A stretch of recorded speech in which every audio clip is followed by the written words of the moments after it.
Hello, I'm Jake, Mr. Jake, and I'd like to recommend a movie. Today's recommendation is a film about the single most efficient professional hitman ever devised by man or machine, the Terminator.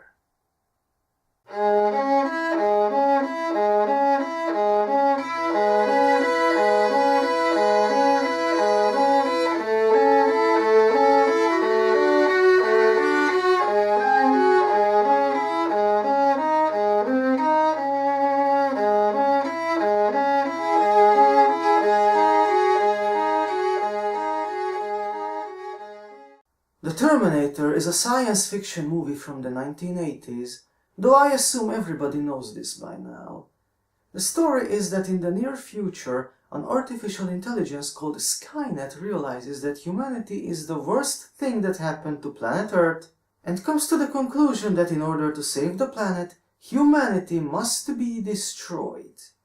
Sadly, a band of rebels led by the despicable John Connor managed to defeat Skynet and ensure the unfortunate survival of the human race.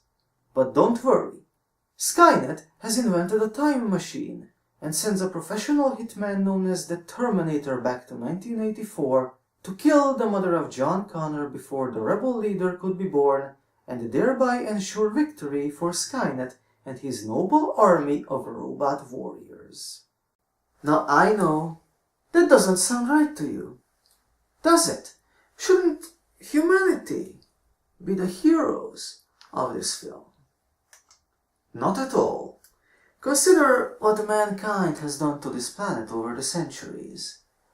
Man is obviously a despicable species, and extermination does in fact seem like a viable solution.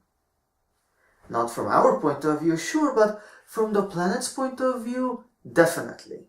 And you see, the Terminator is one of those artistic films that try to appeal not to the human audience, but to all the other species inhabiting this planet. Of course, I'm not quite sure how, for example, the rainforest is supposed to appreciate or even watch this film, but I'm no artist and I'm sure the director knew what he was doing. Back to the plot, Skynet sends the hero, played by Arnold Schwarzenegger, back in time to kill Sarah Connor. The rebels send their own hitman back in time as well, our lead villain, Kyle Reese, played by the fantastic Michael Biehn, whom I cannot praise enough, especially after having played Blood Dragon.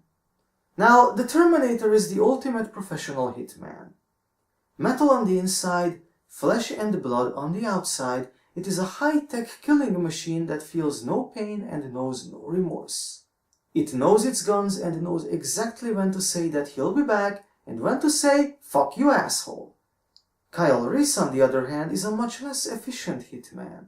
All human, he is far less durable and very much prone to being slowed down by pain.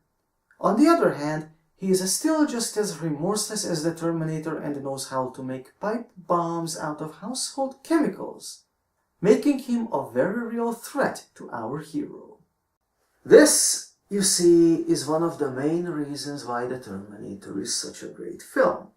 The hero is a cyborg that by all means should be able to mow down just about anything that opposes him in 1984, yet he faces an adversary, a human enemy, who can very much destroy him if he is not careful. This epic confrontation between man and machine puts us at the edge of our seats as we wonder whether or not the Terminator will manage to save the noble Skynet from annihilation by the rebel human scum. Now that is not to say that our hero doesn't get to shine. There is an iconic scene in this movie where the Terminator invades a police precinct and goes up against 30 cops all by himself.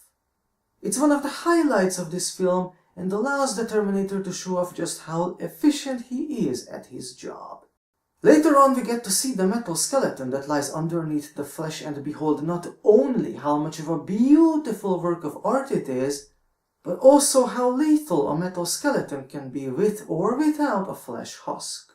Beyond the shadow of a doubt, this is the very best hitman in the world. That is the very best hitman of his time. After all, the best hitman of our time.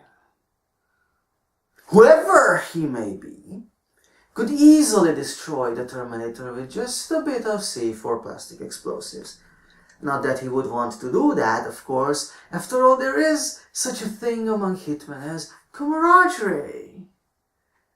Not that I would know anything about that, of course. It just seems like something they would do.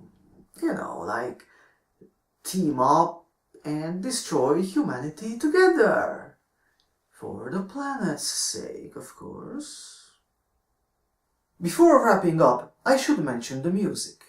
The now iconic theme music is pretty fantastic on its own, but the soundtrack is also amazing, featuring songs from a sadly unknown band called Triangles, spelled Tryangglz.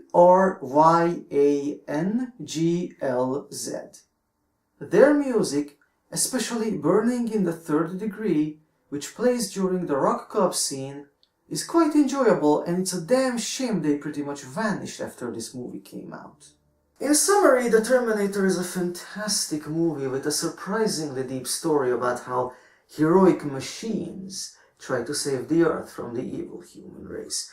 It has memorable characters, good acting, a fantastic soundtrack, and beautiful action sequences, so go watch it while there is still time.